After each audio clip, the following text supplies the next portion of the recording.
지난 총회 때 이렇게 목사로 임직을 받았습니다. 참 부끄러운 죄인을 이렇게 목사로 세우신 하나님께 감사드리고, 또 그동안 지도해 주시고 기도해 주신 우리 당장 목사님, 또 격려해 주신 여러 성도님들께 참으로 감사드립니다. 하나님을 사랑하는 자, 곧 그 뜻대로 부르심을 입은 자들에게는 모든 것이 합력하여 선을 이루느니라. 이 말씀은 많은 그리스도인들이 크고 작은 삶의 어려움에 부딪혔을 때 낙심치 않도록 용기를 주는 말씀입니다. 참으로 많은 믿음의 사람들이 어렵고 힘들 때마다 이 말씀을 통해서 힘을 얻어왔고 또 얻고 있습니다. 재작년에 한 대학부 운동원이 산사태로 소천한 적이 있었는데요. 그 운동원의 아버지는 다른 교회 장로님이셨습니다. 조문을 갔더니 많은 가족들이 슬픔을 이기지 못해서 이렇게 오열을 하고 계셨는데, 이 아버지 되시는 장로님께서는 슬픔 중에서도 참 마음의 평정을 잃지 않으려고 노력하시면서 이런 말씀을 하셨습니다. 하나님의 선하신 뜻이 있겠지요. 물론 그 사실을 저도 알고 확실히 믿고 있었지만, 이제 막 20대 초반에 접어든 아들을 갑작스럽게 잃은 아버지의 입에서 쉽게 나올 수 없는 말이었기 때문에 장로님의 이 말씀에 근거한 신앙에 대해서 참 마음속으로 존경을 표했던 적이 있습니다. 이처럼 이 말씀은 성도가 삶의 현장에서 맞닥뜨리는 크고 작은 난관이나 재앙에서 완전히 넘어지지 않고 다시 일어설 수 있게 해주는 말씀으로 우리 마음속에 깊이 자리 잡고 있습니다. 오늘 이 시간에는 우리가 즐겨 외우고 암송하며 또 삶 속에서 떠올리는 이 말씀을 전후 문맥을 통해서 한번 살펴보려고 합니다.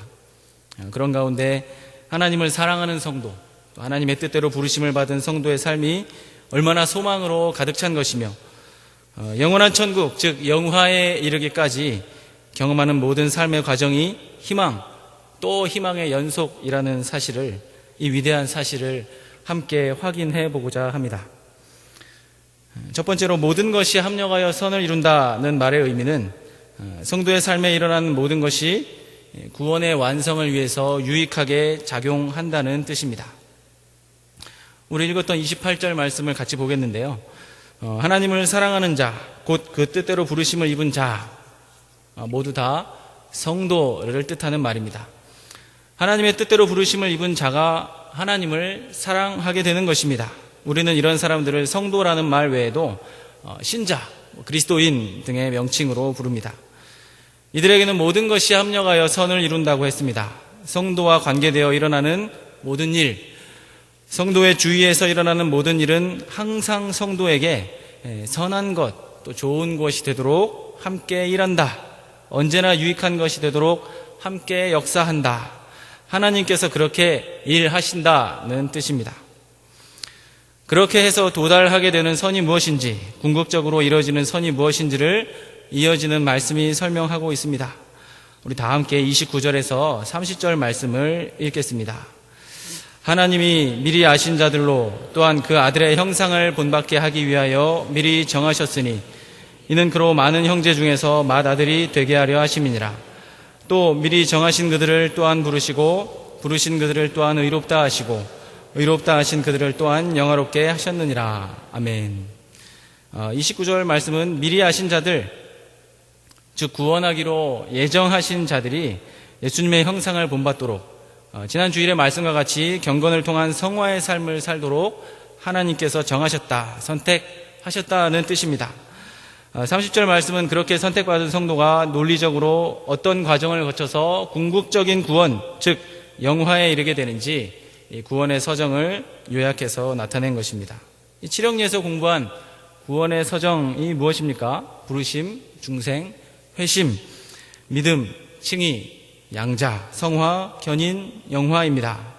이 중에서 본문에는 부르심, 그리고 칭의, 의롭다 하심, 그리고 영화만 나타낸 것입니다.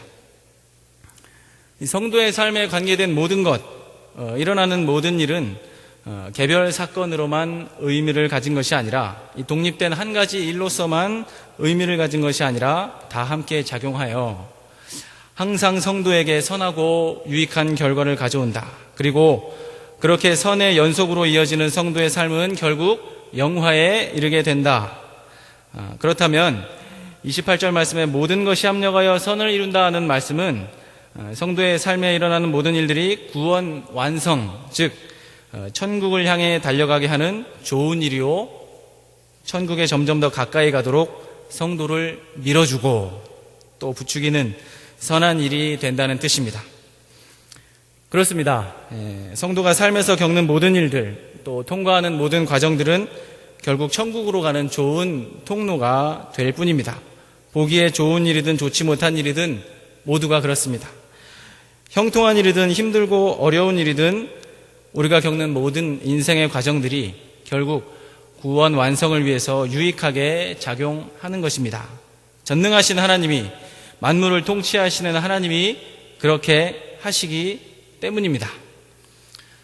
영화롭게 하셨느니라고 30절 말씀이 기록했습니다. 구원의 서정에서 현재 우리는 어디까지 와 있습니까? 우리 주님께서 모든 상황을 잘 견디고 인내케 해주시는 은혜를 힘입어서 주 안에서 경건한 삶을 살고자 하는 성화와 견인의 단계에 있습니다. 마지막 단계, 즉 천국에서 맡게 될 영화에는 아직 도달하지 못한 상태입니다. 그런데 영화 역시 이미 도달한 상태인 것처럼 과거형으로 기록했습니다. 무슨 말입니까? 아직 영화의 상태를 체험하지는 못했지만, 천국에 입성하지는 못했지만 그것은 처음부터 확실히 보장되었다는 뜻입니다. 하나님이 우리를 부르시는 첫 순간부터 이미 그렇게 마지막까지 보장하셨다는 것입니다. 그러니 그 인생의 모든 여정도 천국을 향해 안전하게 가도록 보장해 주셨다는 것입니다. 다만 아직 눈으로 볼 수는 없기 때문에 믿음의 눈으로 영화롭게 될 천국을 바라보고 있는 것이 현재 우리의 상태라는 것입니다. 주님이 우리 남은 인생을 통해서 하시는 일은 우리를 부지런히 천국으로 이끌어 가시는 것입니다. 순경이든 역경이든 다 주님이 우리를 궁극적으로 선한 길인 천국으로 인도하시는 방법입니다. 그래서 우리는 아까 부른 찬송처럼 이렇게 노래할 수가 있는 것입니다. 주 내게 순풍 주시니 참 감사합니다. 이렇게도 고백을 할 수가 있습니다. 이 풍랑이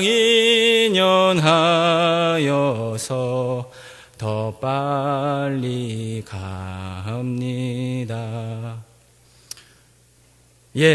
순풍이든 풍랑이든 이 구원의 완성을 향해서 한 걸음 한 걸음 전진하도록 작용한다는 말입니다.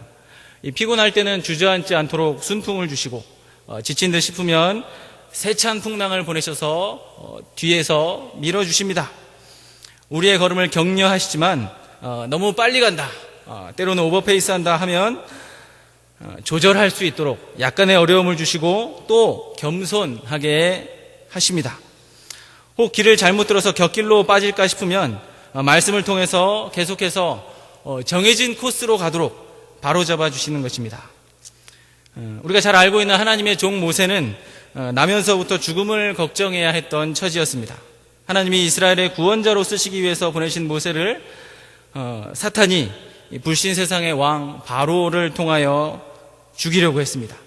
히브리 사람이 낳은 남자아이는 모두 죽이도록 했는데요, 모세의 엄마는 차마 자식을 죽일 수가 없어서 석 달을 숨겨 길렀습니다. 아이가 점점 자라서 도저히 더 이상은 숨길 수 없는 상황이 되고 말았습니다. 하나님께 모든 것을 맡기고 일단 자신의 품 안에서 떠나보내야 했습니다.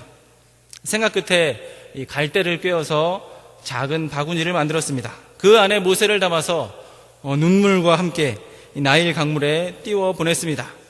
그런데 그 바구니를 하나님이 나일강에 목욕하러 나온 바로의 딸, 즉 애굽의 공주에게 보내셨습니다. 애굽 공주가 이 바구니 속에서 우는 아이를 보고 측은히 여기도록 하셨습니다. 이 장면을 지켜보던 모세의 누이가 공주에게 갔습니다. 유모를 불러다가 젖먹이게 할까요? 그래! 이 공주의 허락을 받은 누이는 가서 어머니를 데려왔습니다. 유모 노릇을 하게 한 것이죠. 이 최악의 상황처럼 보이던, 가장 좋지 않아 보이던 모세의 상황을 하나님은 이 일련의 과정들을 통해서 가장 선한 길로 인도하여 주셨습니다. 가장 안전한 곳, 왕궁에서 최고의 유모, 실제로는 유모가 아니라 친엄마가 아닙니까? 이 친엄마의 품에서 젖먹도록 하셨습니다. 엄마가 자식을 젖먹이고 기르는 것이 당연한데 유모라는 신분으로 이 적지 않은 삭도 받으면서 이 애굽의 한복판에서 히브리인의 신앙교육까지 하면서 모세를 길렀을 것입니다. 모세 엄마가 과거를 생각해 볼 때 얼마나 행복했을까요? 얼마나 하나님께 감사했을까요? 가장 안전하고도 모든 것을 다 가진 애굽의 왕자라는 신분으로 하나님은 모세가 장성하게 하셨습니다. 그렇게 모세가 최고의 대우를 받으면서 보냈던 애굽 왕궁에서의 40년을 사도행전 7장 22절이 이렇게 기록하고 있습니다. 모세가 애굽 사람의 학수를 다 배워 그 말과 행사가 능하더라. 이럴 줄은 몰랐습니다. 하나님이 이 모든 과정을 통해서 모세와 이스라엘의 구원 역사를 써 내려가시는 줄은 꿈에도 몰랐습니다. 모세의 엄마도 바로의 공주도 바로 왕도 심지어는 이 모세 자신도 알지 못했습니다. 모세가 나면서부터 생명의 위협을 받지 않았더라면 나일강에 뛰어보낼 이유가 없었을 것입니다. 바로의 공주 눈에 띌 일도 없었을 것이고 애굽 왕궁에서 교육받을 기회도 없었을 것입니다. 히브리인으로서 애굽의 왕자가 될 길 아주 없었을 것입니다. 하지만 하나님은 이 자신의 구원 계획을 이루시기 위해서 나면서부터 죽음의 위기를 넘기게 하시고 그 모든 과정들이 함께 작용하여 선이 되도록 섭리하셨습니다. 모세를 구원 역사의 도구로 애굽 왕 바로 앞에 선민 구원의 도구로 당당히 세우시기 위해서 애굽 사람의 학수를 다 배워 말과 행사가 능하게 하셨던 것입니다. 이 교회가 핍박을 받는 시기, 어려움을 겪는 시기가 있습니다. 그런 어려움을 겪을 때는 모두가 힘들어합니다. 그러나 하나님은 그런 핍박의 시기를 통해서도 이 자신이 세상에 계획하신 구원 역사를 이루어 가십니다. 이 구속사의 성취를 위해서 모든 일들을 이끌어 가십니다. 사도행전 8장 3절에 사울이 교회를 잔멸할세 각 집에 들어가 남녀를 끌어다가 옥에 넘기니라고 했습니다. 이 회심 전에 바울이 당시의 교회를 핍박하는 장면입니다. 당시에 핍박을 당했던 성도들 역시 굉장히 힘들었을 것입니다. 그런데 그 모든 과정을 통해서 구원 역사를 이루어 가시는 하나님의 섭리가 그 다음 말씀에 기록이 되어 있습니다. 그 흩어진 사람들이 두루 다니며 복음의 말씀을 전할세. 복음이 예루살렘에서 시작되었습니다. 온 유대로 사마리아로 퍼져나가야 하는데 아직 초대교회 성도들이 그런 개념들이 없습니다. 이 자신들끼리만 예루살렘에 모여서 예배를 드리니까 핍박이라는 과정을 통해서 하나님이 사마리아와 땅끝까지 복음이 전파되게 하는 이 자신의 선한 뜻을 이루셨던 것입니다. 지난 여름에 우리 대학부 운동원들과 베트남으로 단기 선교를 다녀왔습니다. 떠나기 2주 전에 가려고 했던 교회에 정부의 허가가 나지 않아서 못 가게 됐다는 소식이 전해졌습니다. 공산주의 국가에서 일어나는 일종의 핍박을 당한 것입니다. 단기 선교가 2주밖에 안 남았는데 아직 갈 곳도 정해지지 않았고 또 다른 교회를 가고자 해도 허가를 또 받을 수 있다는 보장이 없었습니다. 그러니 운동원들의 마음이 편치 못했겠죠. 결국은 그 교회 대신에 다른 여러 교회들을 갑작스레 정해서 순방을 하게 되었습니다. 이 모든 일정을 마치면서 선교사님께서 이런 간증을 하셨습니다. 처음 가려고 했던 교회에 갔으면 이 작은 교회 한 곳에 머물러서 그곳에서만 복음을 전했을 텐데 하나님이 정부의 방해를 선하게 사용하셔서 우리를 다른 여러 교회에서 특별히 이 규모가 큰 여러 교회들에서 짧은 시간에 많은 사람들에게 복음을 전하게 하셨다는 말씀이었습니다. 덕분에 우리 운동원들이 여기저기를 옮겨다니면서 참 많은 사람들에게 복음을 전하느라고 고생은 했지만 하나님께서 이루시는 구원 역사에 참으로 요긴하게 쓰임받고 돌아올 수가 있었습니다. 이처럼 하나님은 성도의 삶에 일어나는 모든 일들이 결국은 구원 역사를 성취하는 데 유익하게 작용하도록 역사하십니다. 한 사람의 죄인이 성화의 과정을 거쳐서 영화로 달려가게 하시며 그 인생 여정 가운데 하나님이 계획하신 구원 역사의 도구로 쓰임을 받게 하십니다. 이런 일련의 과정들 속에서 결국은 성도 한 사람 한 사람에 대한 구원 계획이 완성이 되고 또 영원한 저 천국에 들어가게 되며 온 세상에 대한 하나님의 구원 계획이 성취되어 가는 것입니다. 어떤 어려운 일을 만나도 하나님이 구원 역사를 위해서 내 인생을 사용하시며 인생을 안전하게 천국으로 인도하시는 과정이라는 것을 기억하면서 소망 중에 모든 삶의 여정을 통과하는 우리 경애 성도님들이 되시기를 바랍니다. 두 번째로, 모든 것이 합력하여 선을 이루게 되는 이유, 성령께서 우리를 도우시기 때문입니다. 우리 다 함께 26절에서 27절 말씀을 읽겠습니다. 이와 같이 성령도 우리 연약함을 도우시나니 우리가 마땅히 빌 바를 알지 못하나 오직 성령이 말할 수 없는 탄식으로 우리를 위하여 친히 간구하시느니라. 마음을 감찰하시는 이가 성령의 생각을 아시나니 이는 성령이 하나님의 뜻대로 성도를 위하여 간구하심이니라. 아멘. 성령도 우리 연약함을 도우신다고 했습니다. 도우신다는 말은 타인의 손을 붙잡아 준다는 뜻입니다. 이 험한 길을 올라갈 때 먼저 올라간 사람이 나중에 올라오는 사람의 손을 붙잡아 주면 못 올라가는 사람도 올라갈 수 있고 또 더 쉽게 올라갈 수가 있습니다. 연약해서 혼자 힘으로는 올라갈 수 없는 우리의 손을 성령께서 붙잡아 주셔서 올라갈 수 있게 해주신다는 말씀인 것입니다. 왜 붙잡아 주십니까? 우리가 마땅히 빌 바를 알지 못하기 때문입니다. 참 여기에 문제의 심각성이 있습니다. 하나님의 뜻에 무지한 우리, 하나님의 선한 뜻을 다 알 수 없는 우리는 어떻게 기도해야 하는지, 어떻게 기도하는 것이 하나님의 뜻에 합한 것인지조차도 모를 때가 많습니다. 그저 우리는 하나님의 뜻을 잘 알지 못하는 가운데 그냥 눈에 보이는 대로 또 삶에 필요한 것을 구할 뿐인 것입니다. 그럴 때 성령께서 어떤 방식으로 우리를 붙잡아 주십니까? 어떤 방식으로 연약한 우리를 도우십니까? 말할 수 없는 탄식으로 우리를 위하여 친히 간구하심으로 우리를 붙잡아 주신다고 했습니다. 기도할 줄 모르는 우리를 위해서 성령이 친히 중재자로 나서서 기도해 주신다는 말입니다.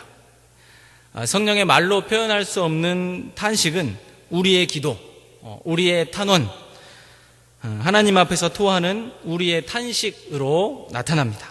기도를 하긴 해야 하는데 어떻게 기도해야 하는지, 어떻게 기도하는 것이 하나님 보시기에 선한 것인지 알지 못하는 우리에게 하나님의 뜻을 잘 아시는 성령께서 역사하셔서 하나님 마음에 합당한 기도를 할 수 있도록 도우신다는 뜻입니다.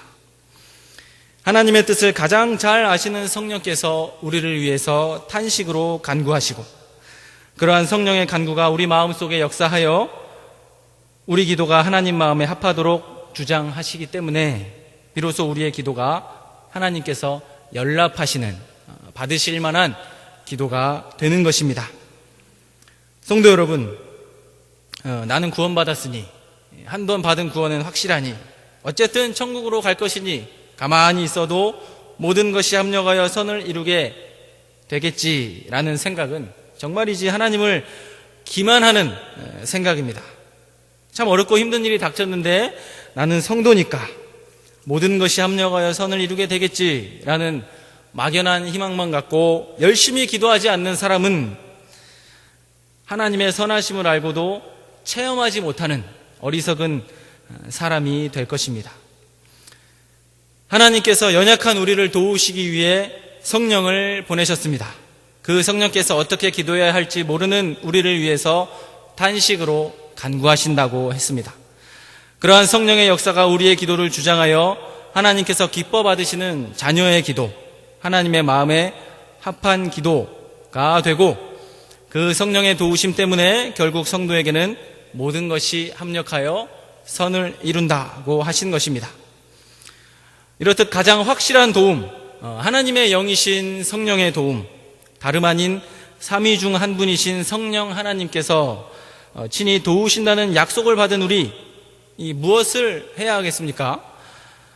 성령의 도움을 바라며 의지하며 기도해야 하는 것입니다. 큰 일, 큰 어려움, 큰 재앙이나 재난, 예기치 못한 곤경을 만났을 때, 너무 당황스러워서 아무것도 할 수 없을 때 우리는 기도해야 하는 것입니다. 어떻게 기도해야 할지 모르니 나를 도와달라고 기도해야 하는 것입니다. 이 문제를 어떻게 해결해야 할 것인가? 머리만 쓸 것이 아니라 상황 파악에만 연연할 것이 아니라 사람만 쳐다볼 것이 아니라 기도해야 하는 것입니다. 여러분, 기가 막혀서 잠도 오지 않는 상황이라면 어떻게 해야 됩니까? 철야 기도를 해야 하는 것입니다. 이 속이 상해서 밥도 넘어가지 않는 상황이라면 어떻게 해야 됩니까? 금식 기도를 해야 하는 것입니다. 무엇이 하나님의 선하신 뜻인지 알지는 못하지만 다만 하늘에 계신 아버지의 원대로 되도록 아버지의 뜻이 이루어지도록 기도해야 하는 것입니다. 나는 힘들지만 그래도 이 실현과 연단의 모든 과정이 합력하여 선을 이루게 해달라고 기도해야 하는 것입니다. 제가 약 13년 전에 경양교회에 처음 왔습니다. 한창 대학생 때 왔던 것이죠. 와서 말씀을 듣는데 너무 기쁘고 기분이 좋고 신이 났습니다. 한창 헌당을 위해서 헌신하시던 성도님들의 모습을 보면서 참 많은 도전을 받았습니다. 세상에 이런 교회가 또 있나 싶었습니다. 1년 후부터 직분을 주셔서 봉사하기 시작했습니다. 제 기억에 2002년인가 별들의 모임이 시작이 되었습니다. 당시에 대학부 담당 목사님께서 제게 별서원을 권유하셨습니다. 창립총회를 해야 하는데 총회 때 별립이 몇 명 없으면 참 김이 빠지잖아요. 그러니까 별이 될 만한 사람을 찾아서 열심히 권면을 하셨던 것입니다. 당시에 저는 법학과에 다니고 있었습니다. 법조인의 꿈을 꾸고 있던 시절이기 때문에 제가 어떻게 했을까요? 단칼에 별서원을 거절했습니다. 그런데 목사님께서 서원은 안 해도 좋다. 근데 무슨 모임인지 어차피 너 교회 일에 관심이 많고 열심히 있으니까 한번 그럼 와서 보기라도 해라는 것입니다. 갈까 말까 하다가 그래도 참 날 아껴주시는 목사님께서 하시는 말씀이니까 한번 가보기나 하자고 해서 갔습니다. 그런데 가보니까 이미 제 이름이 별님 자리에 붙어 있고 가슴에 달아야 되는 명찰도 놓여 있는 것입니다. 당시에 수많은 부모님들이 자녀의 의지와 상관없이 대신 별서원을 아마 하셨을 것입니다. 그런데 저는 부모님이 하셨으면 그래도 다행이죠. 부모님도 아닌 분이 저 몰래 별서원을 대신 하셨던 것입니다. 목사님께 따졌지만 이제 금방 창립총회가 시작이 됩니다. 역사적인 별배지를 처음 다는 시간이 다가오는데 제가 도망을 가면 목사님 체면이 말이 아닐 것 같아서 일단 자리에 앉아있기로 했습니다. 배지는 받고 별 모임은 2번 다시 안 가겠다고 역정을 내고 자리를 떠났습니다. 이 자리에 별서원이 되어 있는데 신앙생활을 잘 안 하거나 또 말을 잘 안 듣는 자녀들 때문에 마음고생하는 부모님들이 계실 줄로 압니다. 저를 보십시오. 저를. 소망을 갖고 인내하십시오. 저같이 말도 안 되는 루트로 서원을 강제로 당한 사람도 하나님께서 굴복시켜서 써주고 계십니다. 결과적으로 하나님의 뜻이 있었고 그런 인간적인 오류와 실수까지도 선하게 작용하도록 하셨습니다. 2005년에 대학을 졸업하고 고시 공부를 시작하던 즈음에 별서원을 스스로 했습니다. 그때 스스로 할 때까지 정말 별들의 학교는 한 번도 안 나갔습니다. 공부를 시작하긴 했는데 마음이 늘 교회에 가 있는 것입니다. 교회 일이 머릿속에 가득 차 있는 것입니다. 몇 날 며칠을 고민을 한 끝에 당시에 담당이셨던 우리 필라델피아 경양교회 김동관 목사님을 모셔서 마음 바뀌기 전에 빨리 서원을 해야겠다. 뜻을 알리고 기도를 받았습니다. 이 용기가 없어가지고 대학생 내외를 간 틈을 타서 집에 편지를 써놓고 부모님께 뜻을 알렸습니다. 집안이 발칵 뒤집혔죠. 저희 가정도 IMF를 겪으면서 힘든 시절을 보냈는데 아버지는 사업을 접고 뒤늦게 택시 운전을 시작을 하셨고 어머니는 제 뒷바라지를 위해서 또 마트 일을 시작하셨습니다. 별서원을 하고 어머니를 처음 만났는데 어머니께서 이러시는 겁니다. 더 이상 삶의 희망이 사라져서 눈물만 나온다고 하시는 겁니다.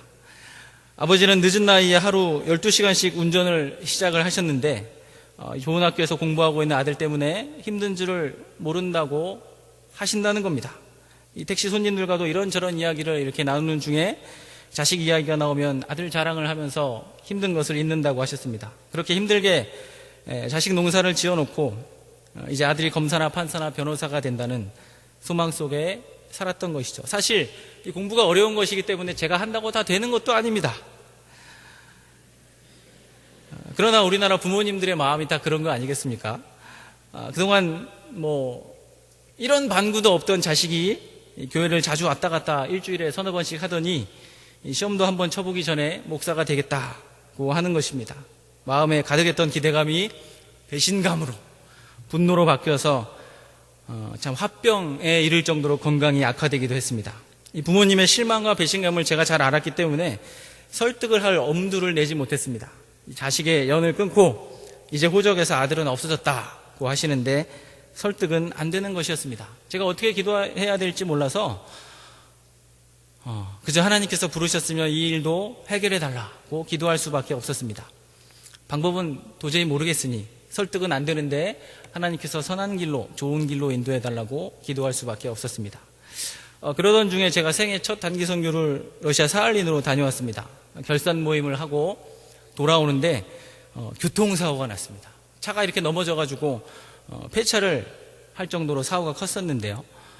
다행히 하나님께서 그 안에 탄 6명의 남자들, 그 차에 교역자도 없었고 여자도 없었습니다. 사고가 나려면 그래도 하나님 보시기에는 제일 적당한 차가 아니었나 생각을 해봅니다. 어쨌거나 크게 다치지 않도록 지켜주셨습니다. 이 별소원 이후에 참 그렇지 않아도 저희 부모님도 교회에 다니셨지만 이 교회에 대한 마음이 꽉 닫혀 있었는데 이를 어찌해야 되나 싶었습니다.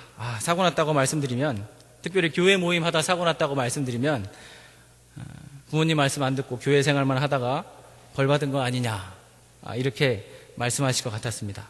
어렵게 말씀을 드렸는데 문병을 한번 오셨다가 몸조리 잘 하라고 이렇게 가시더니 그 이후로는 별서원에 대해서 어떤 반대도 하지 않으셨습니다. 할렐루야. 사고가 나기 전에 제가 생일을 이렇게 맞았었습니다. 어머니는 일 때문에 일찍 나가시고 아버지만 집에 계셨습니다. 아버지께서 상을 이렇게 차려주셨습니다. 나와서 먹으라고 하시는데 그러더니 방으로 들어가시는 겁니다. 한 상에 마주 앉아서 내가 너랑 밥을 먹을 수는 없다고 하시는 것이죠. 그 와중에 밥을 차려주신 것만으로도 감지덕지였습니다. 제 평생에 잊을 수 없는 생일. 밥을 차려주시고 저 혼자 이렇게 생일상을 마셨던 그런 생일이었습니다. 그러던 분들이 아들이 교통사고를 당한 이후에 지금까지 한 번도 반대를 하지 않으시고 지금은 기도해 주시고 응원을 해주고 계십니다. 당시에 사고가 났을 때 하나님이 어떤 마음을 주셨는지 제가 전혀 알지 못합니다. 왜 갑자기 변하셨는지 아직도 여쭤보지는 못했습니다.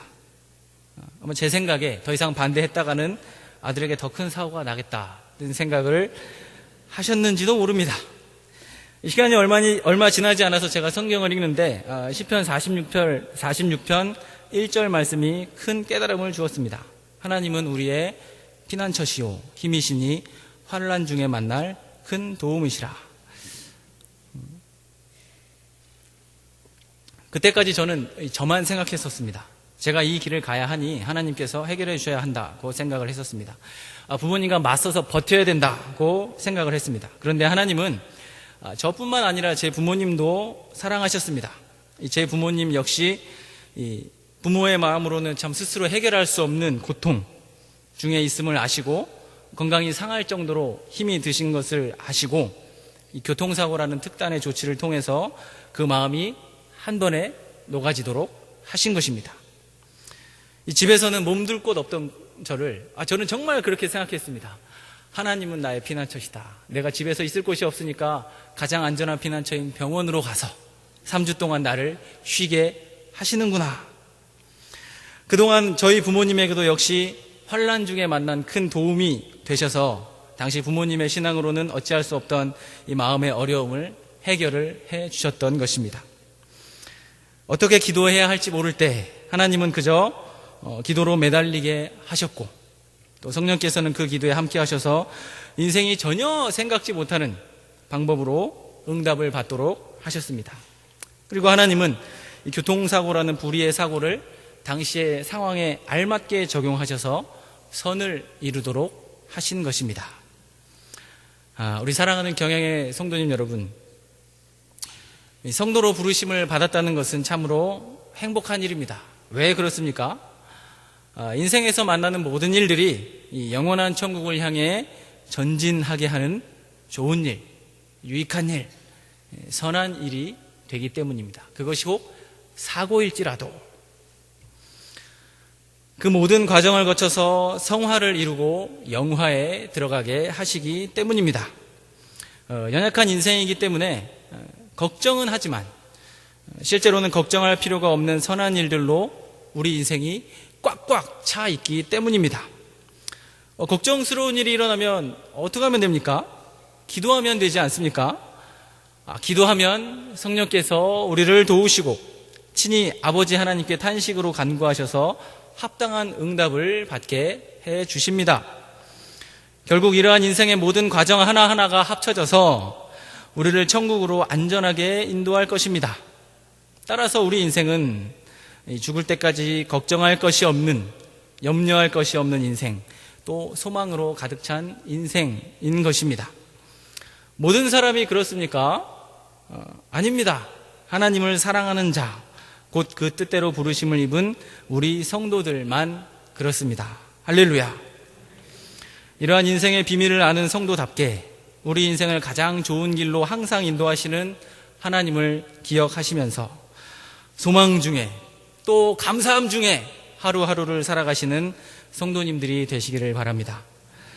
특별히 어렵고 힘든 일을 만났을 때 늘 기도하시면서 우리를 도우시는 성령 하나님의 역사를 날마다 체험하는 경양의 성도님들, 또 오늘 헌신하시는 84에서 87 여전도 회원들 되시기를 축원합니다.